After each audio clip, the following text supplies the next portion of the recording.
Be me, successful corporate lawyer at 31. Just closed another case where I tore apart some mediocre male attorney who thought he could intimidate me with his height and loud voice. Celebrating with wine at home, alone, exactly how I like it. No man's opinion needed, no compromise required, no emotional labor wasted. Remember what my opposing counsel said after the settlement. You're really something else. Yeah, I am. And you can't handle it, can you? None of them can handle a woman who doesn't need them, doesn't want their approval, doesn't shrink herself to make them comfortable. That's the real problem with men in this world. They literally cannot psychologically tolerate a woman who's genuinely independent. Their egos are so fragile that a woman with her own money, her own home, her own life makes them feel obsolete. And instead of growing up and dealing with it, they lash out, make us feel like we're the problem, call us difficult, aggressive, intimidating. I see through it all. Monday morning, back at the firm, partner meeting about new case assignments. Notice Robert from Family Law looking exhausted again. Third week in a row, he's shown up with dark circles, hands shaking slightly when he holds his coffee. Typical male inability to handle stress. Women deal with exhaustion all the time, and we don't fall apart. We just push through because we have to. Men get a little pressure, and suddenly, it's a crisis. Make a mental note that he's probably angling for sympathy. The meeting continues, and I get assigned a corporate merger case. Exactly what I wanted. High stakes, complex negotiations, the kind of thing that would make weaker lawyers crumble. After the meeting, I'm walking to my office when I pass Robert's door. It's slightly open, and I hear him on the phone. His voice is strained, almost breaking. Please, I just want to see them on Wednesday, too. I'm their father. Pause. That's not fair. I've never missed a payment. Not once. Another pause. Longer. You can't just decide that. We have a custody agreement. I keep walking. Divorce drama. Probably his own fault. Men always think they're entitled to everything even after they mess up their marriages. Probably cheated or neglected his family for his career. Now he wants to play the victim. Typical. That afternoon, I have lunch with my college friend Michelle. She's talking about her new boyfriend, practically glowing. I'm trying to be happy for her, but internally I'm cringing. She's so smart, has a PhD in biochemistry, runs her own research team. Why does she need male validation? He's really supportive of my work, she's saying. I nod, spooning my salad. That's great, Michelle. You should try dating again, she suggests, not for the first time. I'm perfectly content alone, I reply. I don't need a man to complete me or whatever fantasy we're sold. I know you don't need one, but maybe you'd enjoy. Michelle, I've tried. Every man I've dated has been intimidated by my success. They say they want an equal partner, but what they really want is someone who makes less, achieves less, needs them more. The moment they realize I'm doing fine without them, they can't handle it. She looks like she wants to argue, but doesn't. She's too kind to say what she's probably thinking, that I'm too harsh, too judgmental, too unwilling to be vulnerable. But vulnerability is just another word for weakness, and I didn't claw my way to partner track by being weak. Wednesday evening, working late as usual. Most of the office is cleared out. I'm reviewing contracts when I hear something from down the hall. Sounds like someone's in distress. I get up, irritated that my concentration is broken. Follow the sound to Robert's office. His door is closed now, but I can hear muffled sounds. Is he crying? Jesus Christ. I should just go back to my office. Not my problem if he can't keep his personal life separate from work. But something makes me hesitate. Maybe it's liability concerns. If something happens to him here, the firm could face issues. I knock. Robert, you okay in there? The sounds stop abruptly. Fine, he calls out, voice rough. Just working late. I should leave it at that. But my lawyer brain kicks in. Do you need anything? Water? Pause. No, thank you. I go back to my office, but I can't focus anymore. men and their emotional incompetence. If he's having problems, he should see a therapist like an adult, not break down at the office where people can hear. Though I guess at least he waited until most people left. Small mercies. Thursday morning, meeting with a client. Middle-aged man who owns a chain of hardware stores. Wants advice on a contract dispute with a supplier. He's clearly uncomfortable with me from the start. Keeps directing questions to my male paralegal instead of me. I've seen this 1,000 times. Mr. Patterson, I'm your attorney, I say firmly. James is here to take notes, but you're speaking with me. He shifts in his seat. Right, yes, of course. But he still won't make eye contact. After the meeting, I vent to my paralegal. He couldn't handle that his lawyer is a woman, probably expected some old guy in a suit. Did you see how uncomfortable he was? James, to his credit, is diplomatic. He seemed nervous in general. Some clients aren't used to lawyers, period. No, this was different, I insist. This was specifically about me being a woman who knows more than him. They hate that. They absolutely hate when a woman is the authority in the room. James doesn't argue, but I can see he doesn't fully agree. He's young, idealistic, probably thinks sexism isn't that prevalent anymore. He'll learn. That evening, I'm at the gym, one of the few places I actually enjoy, despite having to deal with men taking up too much space.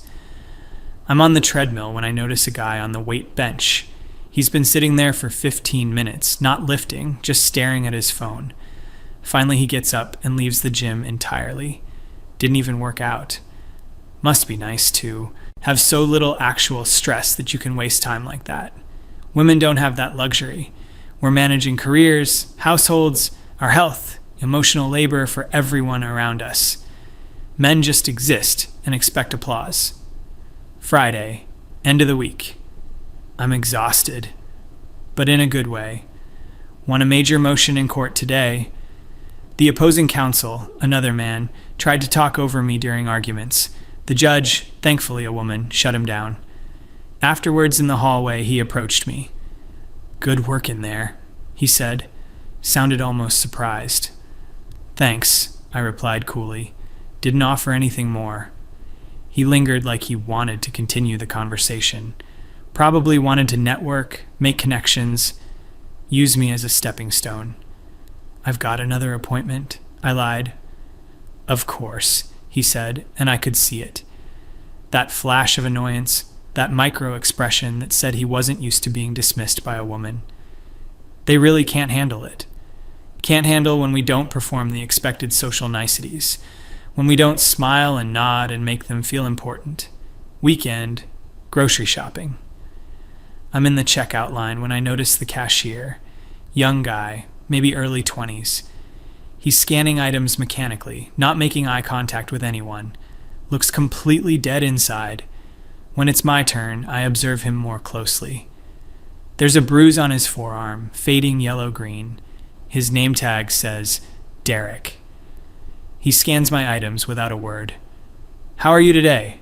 I ask, more out of habit than genuine interest. Fine, he mumbles. Clearly not fine, but whatever. Probably hungover or upset about some video game. Young men and their complete lack of resilience. The following week brings a new case, sexual harassment suit representing the plaintiff, a woman who was consistently overlooked for promotions while less qualified men advanced. This is exactly the kind of work that reminds me why I do what I do. Meeting with her, hearing her story, I feel that familiar anger rising, the righteous kind. She did everything right, worked harder, stayed later, never complained. And still, the men around her got rewarded while she got told to be patient. We're going to make them pay, I tell her, not just financially, but publicly. I want everyone to know what they did. She looks relieved, like she's finally been heard. This is what justice looks like, holding powerful men accountable for their actions. During discovery, I'm reviewing documents, emails from the company's management. One thread catches my eye. It's about employee wellness programs. Mentions that male employees have been reluctant to use mental health resources. One manager writes, "The guys won't come to the counseling sessions even when we make them available." Another responds, "Can't force them to take care of themselves." I scoff at my desk. Of course they won't use resources. Men would rather suffer in silence than admit they need help. It's not a mental health access problem, it's a masculinity problem. They create their own issues with their fragile egos. That same week, my building's superintendent, Marcus, knocks on my door. He's there to fix my radiator that's been making noise. "Thanks for coming," I say, letting him in. He's always been professional, quiet, does his job well. While he's working, I'm in the kitchen making coffee. His toolbox is open on my floor, and I notice something. A photograph tucked inside the lid. 2 kids, young, maybe 6 and 8. Marcus catches me looking. "My daughters," he says quietly. "They're beautiful," I respond, "because that's what you say." He just nods and returns to the radiator. Something about his expression, though. There's pain there, deep and raw. But I don't pry. His personal life isn't my business. He finishes the repair and leaves. Month progresses. Sexual harassment case is building momentum. We're getting media attention. The company is scrambling, trying to settle. But my client wants her day in court. I respect that. During a deposition, I'm questioning one of the male executives. He's sweating, uncomfortable, clearly coached by his lawyers. "Isn't it true that you approved Mr. Thompson's promotion despite his having less seniority than my client?" "That was based on merit," he insists. "Merit?" Mr. Thompson had 3 complaints about his work quality that year alone. My client had 0. The promotion was about leadership potential. Leadership potential, I repeat, letting the words hang. "And what did you see in Mr. Thompson that demonstrated this potential that you didn't see in Mrs. Rivera?" He fumbles, can't articulate it. "Because there is no real answer, just bias, unconscious or otherwise. This is what I'm good at." Exposing the lies men tell themselves to justify keeping women down. Afterwards, my co-counsel, an older woman named Patricia, pulls me aside. "You're doing great work on this," she says. "But remember, the deposition is also about getting information, not just making them uncomfortable." "I know," I reply, slightly defensive. "I'm just making sure the record is clear." "It is clear," she agrees. "Just pace yourself. We have a long way to go." I know she's right, but part of me doesn't want to pace myself. I want to demolish them now, make them feel the way my client felt. Powerless, scrutinized, found wanting. That evening, I'm at a work function. Firm holiday party, even though it's only November. I usually skip these, but Patricia convinced me to come. "You need to be visible," she said. "Partnership decisions aren't just about billable hours." So here I am, nursing a gin and tonic, making small talk. Robert from Family Law is here too. He looks worse than before, if possible. Lost weight. His suit hangs looser. He's standing alone near the window. I consider going over, then decide against it. Not my responsibility to manage his feelings. Instead, I talk to some associates, discuss cases, perform the networking dance. Later, I'm in the bathroom when I overhear 2 secretaries talking. "Did you hear about Robert?" "No. What?" "His ex-wife is moving to California, taking the kids." "Oh my God, can she do that?" Apparently the judge approved it. She got a job offer and argued it was better for the children financially. That's awful. He'll barely get to see them. I know, he's devastated. They leave, and I'm alone in the bathroom. I think about Robert's phone call weeks ago, his exhaustion, his breakdown at the office. He's losing his children, not through any fault of his own, just losing them. There's something uncomfortable about that thought, but I push it away. Custody courts favor mothers for a reason. Women are typically the primary caregivers. It's not sexism when there's a logical basis. December arrives, weather gets colder. I'm working on the harassment case constantly, barely sleeping, running on coffee and adrenaline. My client is getting nervous about going to trial. The company is offering a substantial settlement now. What do you want to do? I ask her. I don't know, she admits. Part of me wants to make them admit what they did publicly, but another part of me just wants to move on. The settlement would let you do that, I say carefully. You'd have financial security, you could work somewhere that values you, but you'd be signing an NDA? She looks torn. What would you do? She asks. I think about it. I'd burn them to the ground, I say honestly. But I'm not you, and you're the one who has to live with the decision. She takes the settlement, and I'm disappointed, but I understand. The system is designed to make fighting too exhausting, to make silence seem like the easier path. The week before Christmas, I'm doing my usual evening run. Same route I always take through the park. It's dark early now, but I refuse to change my habits because of fear. I'm not going to let the world make me smaller. Halfway through, I notice someone sitting on a bench ahead. It's cold, nearly freezing, and they're just sitting there. As I get closer, I recognize the posture. Derek, the grocery store cashier. I slow down, something making me stop. Derek? I call out. He looks up, clearly doesn't recognize me. From the grocery store, I clarify. Do you need help? He shakes his head. Just sitting. It's freezing out here. I know.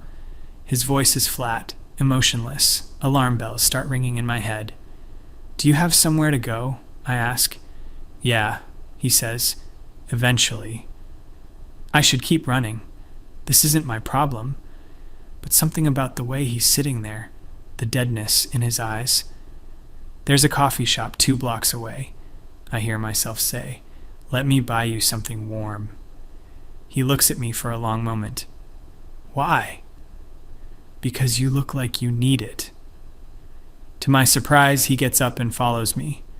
We sit in the coffee shop, him with a hot chocolate I insisted on buying, me with nothing because I'm still trying to figure out why I'm here. Bad day? I finally ask. He laughs, but there's no humor in it. Bad year. Want to talk about it? Not really, he says. Then after a pause, I got evicted. I'm sorry, I say, and mean it. Yeah, well, he shrugs. Shit happens. Do you have family you can stay with? Dad died 3 years ago, he says matter-of-factly. Mom's in a nursing home, early onset Alzheimer's. I've got a sister in Portland, but she's got her own problems. Jesus. This kid can't be more than 22, and he's dealing with all this alone. What about friends? I press. Yeah, another humorless laugh.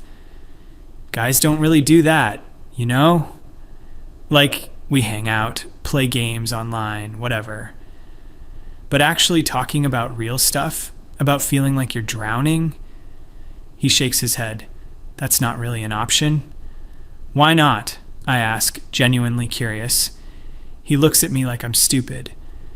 Because that's not what men do. We're supposed to figure it out, handle our business, not complain. The moment you start talking about struggling, people lose respect for you. That's not true, I start to say, but he cuts me off. It is, though. Last job I had, I asked my manager if I could adjust my hours to visit my mom more. He said yes, but after that, I never got put on the good shifts again. Got passed over for a promotion I was promised. When I asked why, he said they needed someone more committed. I want to argue, but something stops me. There's truth in what he's saying, even if I don't want to acknowledge it. What about the bruise? I ask, nodding to his arm where I'd seen it weeks ago. He pulls his sleeve down reflexively. Nothing. Derek. He's quiet for a moment. My ex-girlfriend, he finally says, she has some anger issues. When we broke up, she didn't take it well. The implication hangs in the air. Did you report it? He actually laughs at that. Report what? That my girlfriend hit me? Yeah, because that would go over great. Everyone would either laugh or assume I deserved it. Besides, what are they going to do? She's 5'4" and 110 pounds. It doesn't matter what she weighs, I say. Abuse is abuse. Even as I say it, I realize I don't know if I believe it, or rather, I believe it intellectually, but emotionally. I'm struggling with the image of this young man as a victim. Sure, he says, clearly not believing that I believe it. We sit in silence for a few minutes. I called a hotline once, he says suddenly, a crisis hotline when things got really bad. What did they say? The woman who answered was nice at first. Then I mentioned I was a guy, and I could hear her tone change. She gave me a different number to call, said they specialized in men's issues. I called it, got a voicemail, left a message. Never got a call back. I don't know what to say to that. Part of me wants to defend the system, explain that resources are limited, but sitting across from this clearly struggling young man, those defenses feel hollow. We talk for another hour.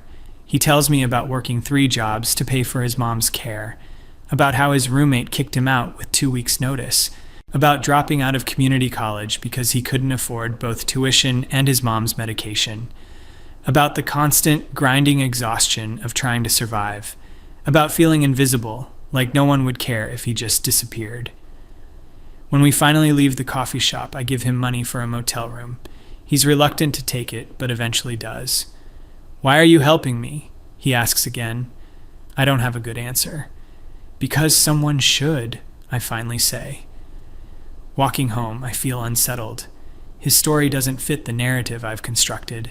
Men as privileged, as having it easier, as being unable to handle strong women. Derek isn't threatened by independent women. He's just trying to survive. But he's an exception, I tell myself, an outlier. Most men don't face what he's facing. Christmas week, the firm is mostly empty. I'm catching up on paperwork. Robert's office door is open and I can see he's packing. Boxes on his desk, pictures coming down from walls. Robert? I stop at his doorway. He looks up and I barely recognize him. The exhaustion has become something else. Defeat, maybe. Hey, he says, are you leaving the firm? End of the year, he confirms, moving to California. Oh, I say, remembering what the secretary said. To be near your kids. He nods. My ex-wife moved there with them in October. I've seen them twice since then. Video calls every night, but it's not the same. So I'm transferring to our LA office. I step into his office. That's good though, right? You'll get to see them more. He sits down heavily in his chair. I'll see them every other weekend and 1 night a week for dinner. That's what the custody agreement says. I used to see them every day, tuck them in every night. Now I'm the weekend dad, the divorced dad who tries too hard and gives too many treats. His voice cracks. I'm sorry, I say inadequately. You know the worst part? He continues. I was a good father. I am a good father. I never missed a soccer game, a parent-teacher conference, a school play. When my daughter had nightmares, she came to my side of the bed. I did everything right. And the judge still said it was in the children's best interest to go with their mother. Because she's the mother, and that's what courts do. They assume mothers are more important, that fathers are secondary. I want to argue, to say that's not true. But is it not true? My lawyer told me I should be grateful, Robert continues, that some fathers don't even get that much. That the system is changing but slowly. Grateful that I get to be a visitor in my children's lives. He's not crying, but his eyes are wet. I thought about... He starts, then stops. About what? I prompt gently. Ending it, he says quietly. After the judge's ruling, I sat in my car in the parking garage for 3 hours, just thinking about how much easier it would be. No more fighting, no more losing, no more being treated like I'm dangerous just for being a father who wants his kids. My stomach drops. But you didn't, I say. No, he agrees, because then they'd really grow up without a father. And because I kept thinking about this statistic I read, men are 3 times more likely to die by suicide than women. And nobody talks about it. It's like we're just expected to handle it, to be strong, to not need help. And when we can't handle it, when we break, it's seen as weakness. He looks at me directly. I tried joining a father's rights group, Thought maybe I could find support there, guys going through the same thing. And you know what happened? I got called a misogynist. Someone saw the flyer in my bag at a coffee shop and told me I was part of the problem. That men's rights groups are just covers for hating women. Maybe some are, he continues, but I just wanted to talk to someone who understood what it feels like to lose your children through a system that sees you as less important. I don't know what to say. Every instinct I have is screaming that this is an exaggeration, that the courts are fair, that they consider both parents equally. But the man in front of me is living proof otherwise. Robert, I finally manage, I don't know what to say except I'm sorry. And I'm glad you're still here. He gives me a sad smile. Thanks. For what it's worth, you're a good lawyer. The firm will miss you. After I leave his office, I can't focus on work. I keep thinking about what he said, about the assumption that mothers are more important. I've never questioned that before. Never thought about fathers who want custody but can't get it. Never considered that the system might be biased against men in this area. I've always seen bias as flowing one direction, toward men, benefiting men. But Robert's experience doesn't fit that model. New Year's Eve, I'm alone as always. I prefer it this way, or so I tell myself. No obligations, no forced fun, no performing happiness. I'm reviewing the year, thinking about cases won and lost. My phone rings. It's Marcus, the building super. Sorry to bother you, he says. I know it's late. No problem. What's up? The heat in the building is out, he explains. Working on fixing it, but it might take a few hours. Just wanted to let you know. Okay, thanks for the heads up. I'm about to hang up when I hear something in the background, a child's voice asking a question. Sorry, Marcus says. My daughters, they're here this week. I remember the photo in his toolbox. No problem, I say. Let me know if you need anything. After we hang up, curiosity gets the better of me. I've lived in this building for 4 years and barely know anything about Marcus. He's always been professional, polite, nearly invisible, the way good building supers are. An hour later, there's a knock on my door. It's Marcus, looking apologetic. Heat's fixed, he says. Just wanted to check that your radiators are working. I invite him in to check. While he's testing them, I notice he looks exhausted. There's a coffee stain on his shirt. His hands are cut up from the repair work.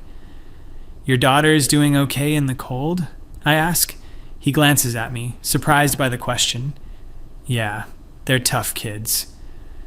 Got them bundled up like little marshmallows. He smiles when he says it, a real smile. How old are they again? 7 and 9 now. Growing up too fast. There's sadness in his voice. You don't get to see them often? I ask, treading carefully. He's quiet for a moment, still working on the radiator. Every other weekend and Wednesday nights, he finally says. Their mother and I divorced 3 years ago. She got primary custody. Another one. I wanted 50-50, he continues. I work in this building. I live in the basement apartment. I could have them half the time, take them to school, pick them up. But my ex argued that her schedule was more stable. She works 9 to 5 at an office. I work irregular hours, emergencies come up. Judge agreed with her. He stands up, wipes his hands on his pants. Heat should be good now. "Marcus," I say, stopping him, "can I ask you something?" He nods. "Do you feel like the system was fair to you in the custody arrangement?" He looks at me for a long moment. "You want the honest answer?" "Yes." "No," he says. "I don't think it was fair. I think the judge saw a mother with a stable office job and a father who fixes toilets and responds to emergencies at midnight. And she decided which parent was more important based on that. Never mind that I've never missed a day with my daughters when I have them. Never mind that I know their teachers' names, their favorite foods, which one needs a nightlight and which one likes the door cracked open. I'm the dad, so I get every other weekend." He pauses.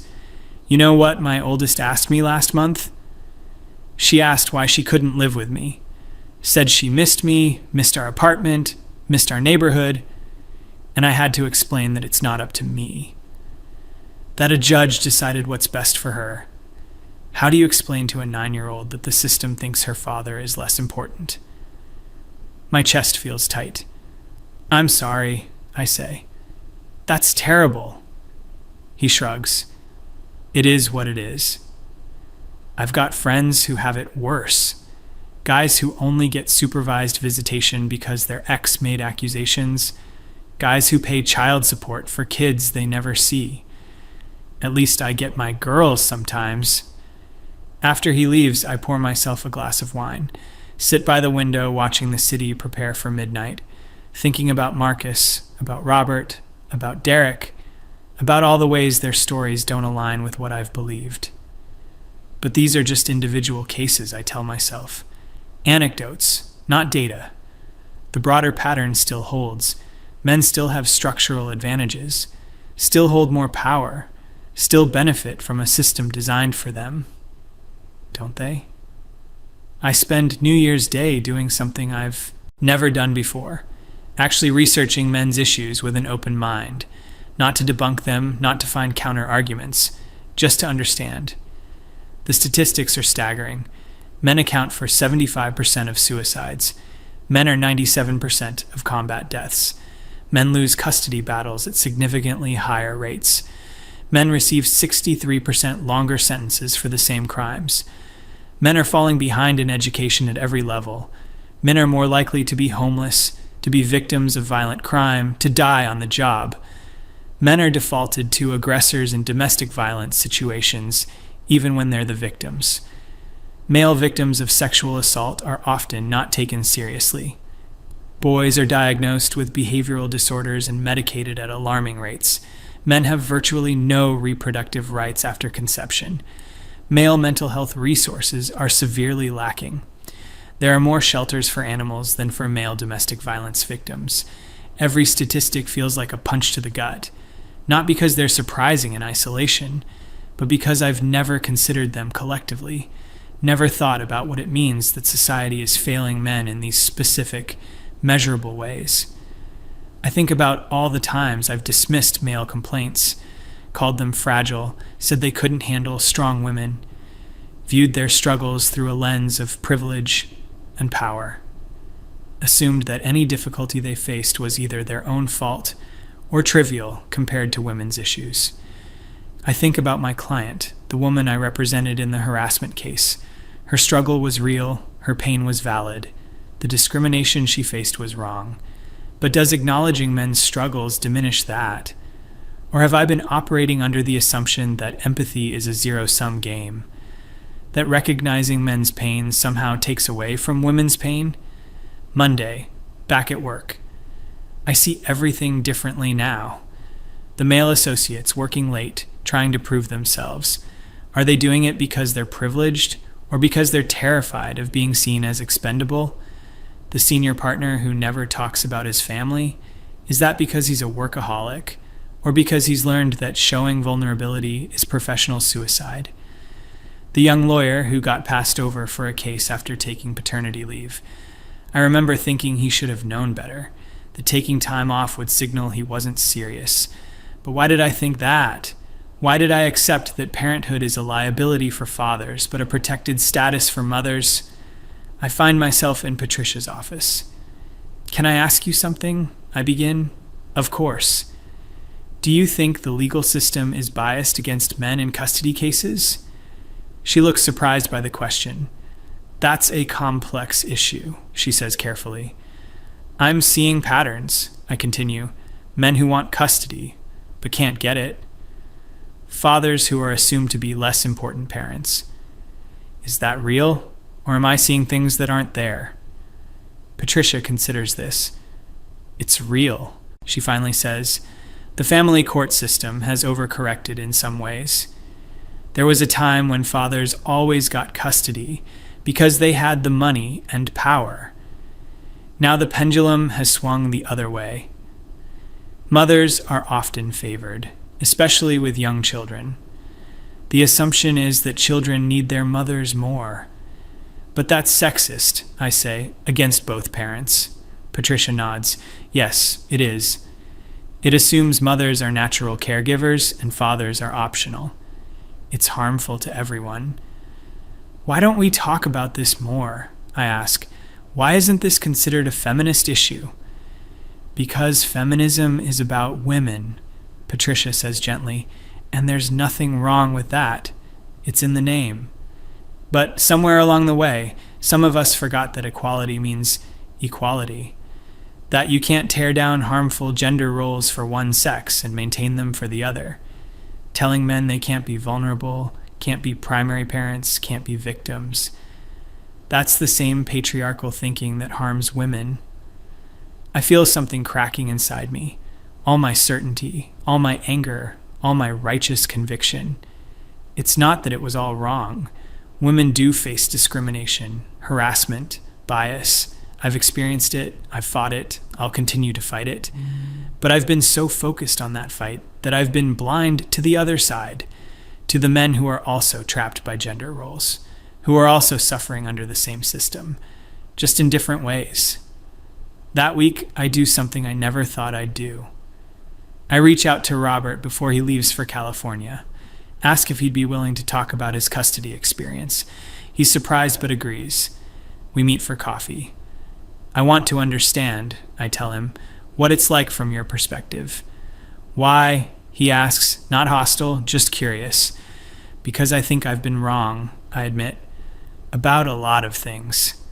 He tells me everything, the full story, not just the summary, about how he and his ex-wife had been equal parents during their marriage, how he'd reduced his hours at the firm to be more present, how when they divorced, he assumed they'd continue co-parenting, how his lawyer told him to be realistic, that judges favor mothers and fighting for equal custody would be expensive and likely unsuccessful, how he fought anyway and lost, how the custody evaluator spent an hour with him and 3 hours with his ex-wife, how every decision he made was scrutinized while hers were assumed to be correct, how when he got emotional in court, it was seen as instability, how he was told he should be grateful for what he got. The thing that kills me, he says, is that everyone acts like this is normal. Like fathers are supposed to be okay with being part-time parents. Like wanting to raise your own children is somehow suspicious if you're a man. There's this assumption that I must have done something wrong. That if I was a good father, if I was safe, the mother wouldn't have fought so hard to keep them from me. But I didn't do anything wrong. I just had the bad luck to be born male in a system that assumes men are less important as parents. I listen, really listen, not planning my response or my defense, just hearing him. I'm sorry, I say when he's done. For what? For not seeing this before? For being part of the problem? He looks at me curiously. What do you mean? I've spent years believing that men can't handle independent women. That male fragility is the biggest problem in gender relations. I've looked at men's struggles and dismissed them as weakness or irrelevant compared to women's issues. But you're not fragile because you wanted your children. You're not weak because you broke down under the pressure of losing them. You're human. And the system failed you in a way it's designed to fail men. Robert is quiet for a moment. Thank you for saying that. I think a lot of people don't realize how hard it is, how isolating. I tried talking to friends about what I was going through. The women in my life told me to be grateful I didn't have full custody, that raising kids is exhausting. The men in my life told me to move on, find a new relationship, focus on work. Nobody wanted to acknowledge that I was grieving, that I'd lost something precious. We talk for 2 more hours. He tells me about the fathers groups he found online, how they were his lifeline, but how he had to keep it secret, how admitting he was part of such a group would get him labeled as bitter or misogynistic, how men's pain is only acceptable if it's silent, how asking for help is seen as weakness, how the message sent to boys from birth is that their feelings don't matter, their pain is less important, their struggles are either their own fault or something to overcome alone. After we part ways, I walk through the city, really observing for the first time the homeless population overwhelmingly male, the construction workers doing dangerous jobs, all men, the garbage collectors, the road workers, the men doing the jobs nobody wants. I think about how I've walked past them for years, never once considering that maybe they didn't choose these paths, that maybe economic pressure, lack of other options, or societal expectations put them there. I think about how I've benefited from their labor while simultaneously holding them in contempt, assuming they were there because they were less ambitious, less intelligent, less capable, when the reality is they're there because someone has to be, and society has decided that someone should be men. I reach out to Derek, use the number he gave me that night at the coffee shop, ask how he's doing. Okay, he says, found a room to rent, picked up extra shifts. Still hanging in there. I wanted to apologize, I tell him. For what? For every time I've seen someone like you and made assumptions. Someone like me? Young men who are struggling. I've always assumed it was your own fault. That you weren't trying hard enough or were too entitled. But you're working 3 jobs to take care of your mother. You're doing everything you can, and it's still not enough. And instead of acknowledging how impossible the situation is, society tells you to man up. He's quiet on the other end. Yeah, he finally says. Pretty much. Can I ask you something? Sure. Why do you think nobody talks about this stuff? Like everyone knows it's happening. But it's like there's this agreement to just not mention it. I think about his question. I say slowly, it's because acknowledging men's struggles feels threatening to some people. Like if we admit men are suffering, we have to give something up. Resources, attention, sympathy. Like it's a competition and there's only so much help to go around. Is it though? He asks. A competition? No, I say, finally understanding. It's not. Helping men doesn't hurt women. Acknowledging your pain doesn't diminish anyone else's. We've just been taught to think that way. The following weeks, I start seeing everything through a new lens. A male coworker mentions he's nervous about a performance review. Instead of assuming he's not pulling his weight, I recognize the pressure, the expectation that men must always be succeeding, always be competent, the lack of permission to be human, to have off days, to need support. A friend complains about her ex-husband. Instead of automatically siding with her, I ask questions. Find out he's fighting for more custody time, that he's been paying for a lawyer he can't afford, that he just wants to be a father to his kids. I watch a news story about a male teacher accused of inappropriate behavior. He's suspended immediately, investigated, his name and face plastered everywhere. The accusation turns out to be false, but the damage is done. His career is over, his reputation destroyed. There's no apology, no restoration, just an assumption that where there's smoke, there's fire. And men are always potential fires waiting to happen. I think about all the ways I've contributed to this. Every time I've clutched my keys walking past a man at night, treating every man as a potential threat. Every time I've rolled my eyes at men's issues, dismissed their pain as fragility or overreaction. Every time I've assumed incompetence or malice, simply because someone was male. I think about how I've demanded men respect women's experiences, believe women, listen to women, center women, all correct demands. But I've never extended the same courtesy in return, never believed men, never truly listened to men, never centered their experiences as equally valid. I start speaking up differently at work. When someone makes a joke about men being useless parents, I mention Robert, the devoted father who lost his children. When someone dismisses a male colleague's stress, I point out that men are dying by suicide at alarming rates, and maybe we should take mental health seriously for everyone. When someone suggests that men need to learn to handle strong women, I push back. Maybe the issue isn't that men can't handle us. Maybe the issue is more complex than that. Maybe we've created a paradigm where men's struggles are invisible, and we've mistaken their pain for fragility, their exhaustion for weakness, their humanity for inability to cope with our success. Some people are receptive. Others think I've lost my mind. Since when do you care about men's rights? One colleague asks almost accusingly. Since I realize that equality actually means equality, I respond, that you can't fight gender roles for women while enforcing them for men. That's not how it works. But men have privilege, she argues. Some men do, I agree. In some areas, absolutely. But not all men, and not in all areas. And even where privilege exists, it doesn't mean that person doesn't also struggle. It doesn't mean their pain isn't real. She's not convinced. I understand. I wouldn't have been convinced either a few months ago.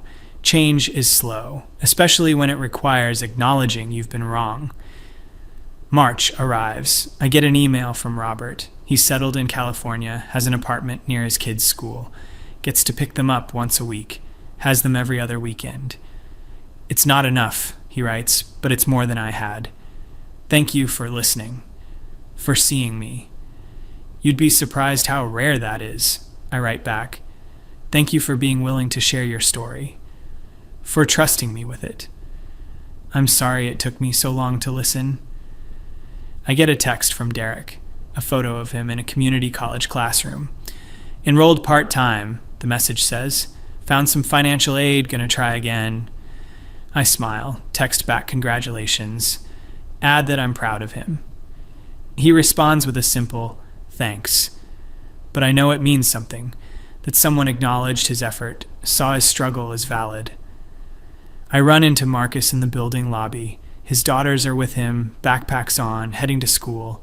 They're chattering about something, excited and happy. He looks tired but content.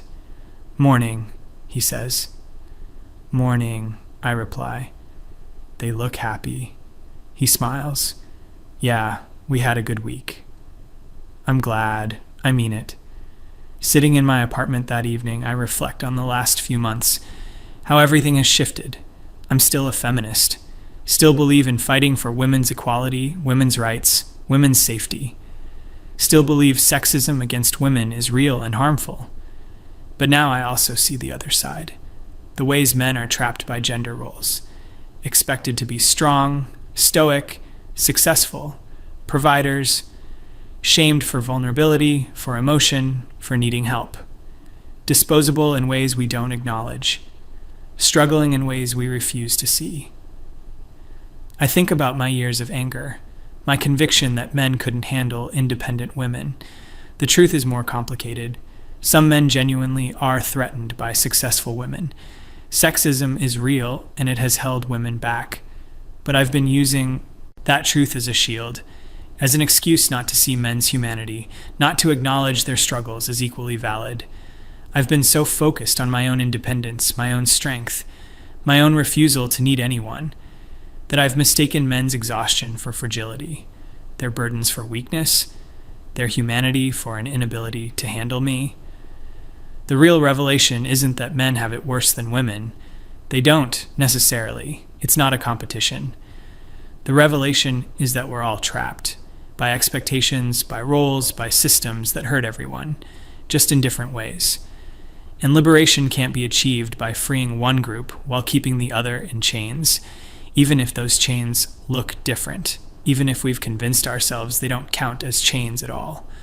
I was wrong, not about everything. Women's struggles are real and ongoing, but I was wrong to be so blind to men's struggles, wrong to dismiss their pain as fragility, wrong to assume that independence meant isolation, wrong to think that needing no one made me strong. Real strength is seeing clearly, acknowledging complexity, extending empathy even when it's uncomfortable, especially when it's uncomfortable. I don't have all the answers now. I'm still figuring it out, still unlearning years of assumptions and anger, but I'm trying. Really trying to see men as fully human, as deserving of empathy, support, and acknowledgement, as trapped by the same patriarchal structures that hurt women, just in different ways. Trying to understand that men can't handle independent women was never the real issue. The issue was that we're all struggling, all suffering under impossible expectations, all deserving of compassion, and I was too angry to see it. Sitting here now, wine glass in hand, looking out at the city lights, I feel something I haven't felt in years, not triumph or vindication or righteous anger, but humility. And maybe, finally, the beginning of wisdom.